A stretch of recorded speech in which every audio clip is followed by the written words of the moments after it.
그때에 아람 왕 하사엘이 올라와서 가드를 쳐서 점령하고 예루살렘을 향하여 올라오고자 하므로 유다의 왕 요아스가 그의 조상들 유다 왕 여호사밧과 여호람과 아하시아가 구별하여 드린 모든 성물과 자기가 구별하여 드린 성물과 여호와의 성전 곳간과 왕궁에 있는 금을 다 가져다가 아람 왕 하사엘에게 보냈더니 하사엘이 예루살렘에서 떠나갔더라.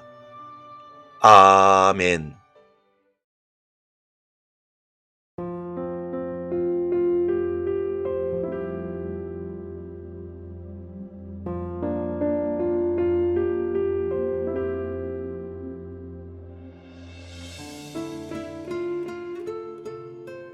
유대인의 탈무드에 보면 사람의 됨됨이를 확인하는 방법이 세 가지가 있습니다. 그 세 가지를 일컬어 키소, 코소, 카소라고 부릅니다. 첫 번째 키소란 돈주머니를 뜻하고 두 번째 코소란 술잔을 뜻합니다. 그리고 마지막 세 번째 카소는 노여움을 뜻합니다. 어떤 사람의 진면목을 알아보려면 제일 먼저 키소, 돈주머니를 줘보면 알 수 있다는 것입니다. 돈이 없을 때는 겸손해 보입니다. 그런데 막상 돈이 많이 생기면 기고만장해지는 사람들이 참 많습니다. 두 번째로 코소, 술을 먹여보면 그 사람의 진면목을 알 수 있습니다. 술을 마시지 않았을 때는 그렇게 얌전하던 사람이 술만 들어가면 폭군으로 돌변하는 경우가 참 많습니다. 세 번째는 카소, 분노할 상황에 처하면 그 사람의 실체를 알 수 있습니다. 평상시에는 법 없이도 살 것 같은 사람인데 화가 나고 감정이 상하면 말과 행동이 저질스러워지는 사람들이 있습니다. 이처럼 사람은 통제력이 느슨해지는 상황이 되면 그의 본질이 나오게 마련입니다. 예수님께서는 공생애를 시작하시기 전 성령에 이끌려 광야로 나가셔서 40일을 금식하셨습니다. 여러분, 40일을 금식했습니다. 사람 안에 있는 모든 에너지가 다 바닥난 상태였습니다. 그때 마귀란 놈이 나타나 예수님에게 세 가지 시험을 했습니다. 나에게 절하면 천하의 모든 영광을 너에게 주겠다. 성전 꼭대기에서 뛰어내려라. 그러면 천사가 보호하여 네 발이 돌에 부딪히지 않게 할 것이다. 이 돌을 떡덩이가 되게 하라. 그때 예수님은 모든 마귀의 시험을 하나님의 말씀으로 이기셨습니다. 왜냐하면 예수님의 본질 자체가 말씀이 육신이 되어 이 땅에 오신 하나님이셨기 때문입니다. 결국 시험의 때는 본질이 튀어나오는 때입니다. 오늘 본문에 보면 아람 왕 하사엘이 예루살렘을 치러 오는 상황이 벌어졌습니다. 17절을 보면 그때에 아람 왕 하사엘이 올라와서 가드를 쳐서 점령하고 예루살렘을 향하여 올라오고자 하므로.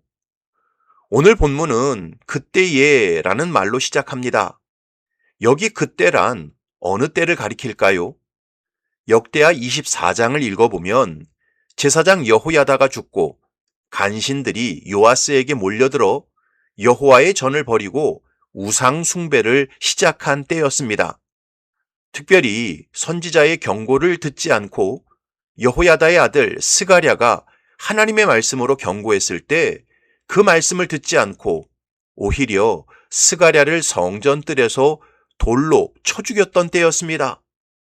여러분, 여호야다가 대제사장으로 살아있을 때는 요아스 왕을 바르게 인도하고 나라를 하나님의 말씀으로 이끌면서 남유다 안에 평화가 있었고 형통이 있었습니다.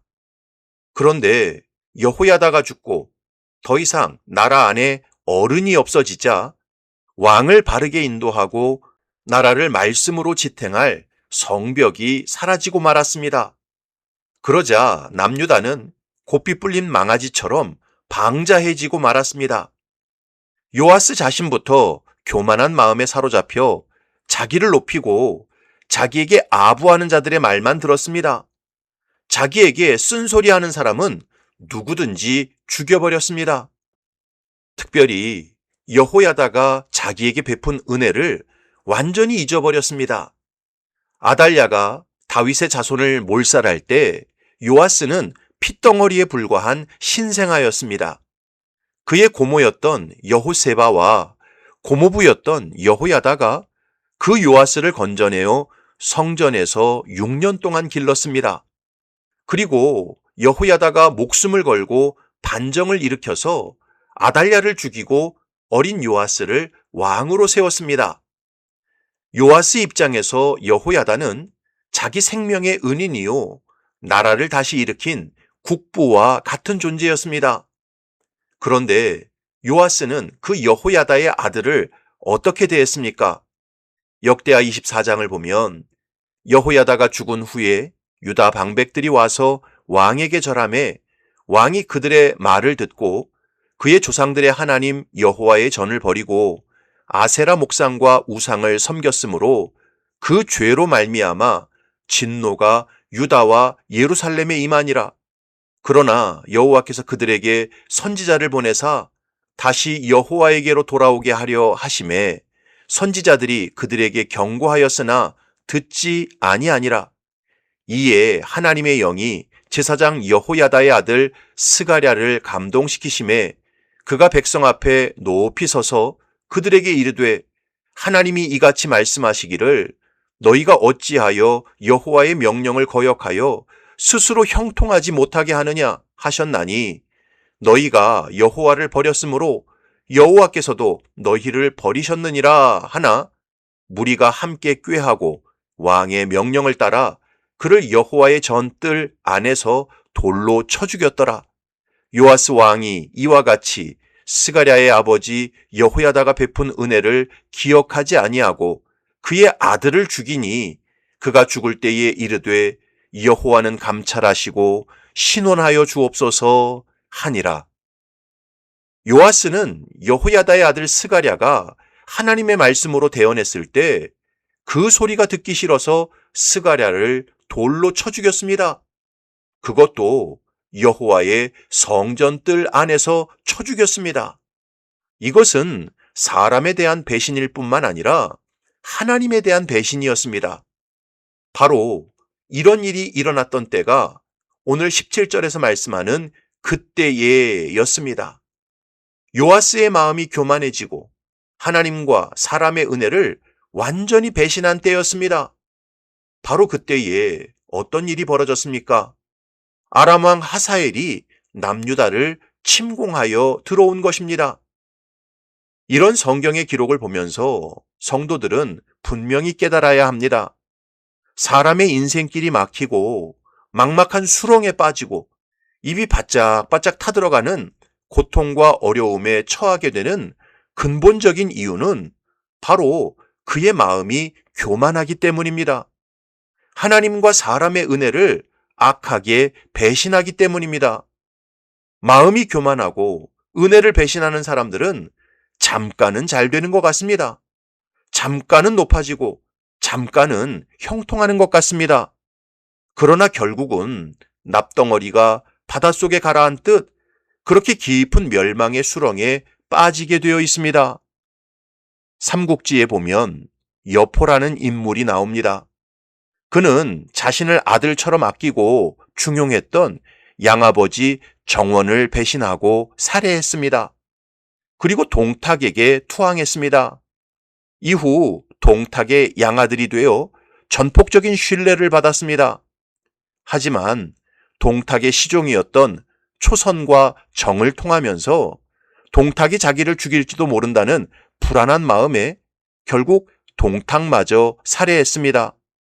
그리고 조조에게 쫓기던 자기를 받아준 유비의 뒤통수를 쳐서 서주를 찬탈하기도 했습니다. 여포는 자신의 힘과 능력만 믿고 부하들을 함부로 대하면서 오만방자하게 행동했습니다. 결국 여포는 조조와 유비의 연합군에게 사로잡히게 되었고 살려달라고 애걸했습니다. 하지만 그때 유비가 이렇게 말했습니다. 그가 정원과 동탁에게 한 짓을 보라.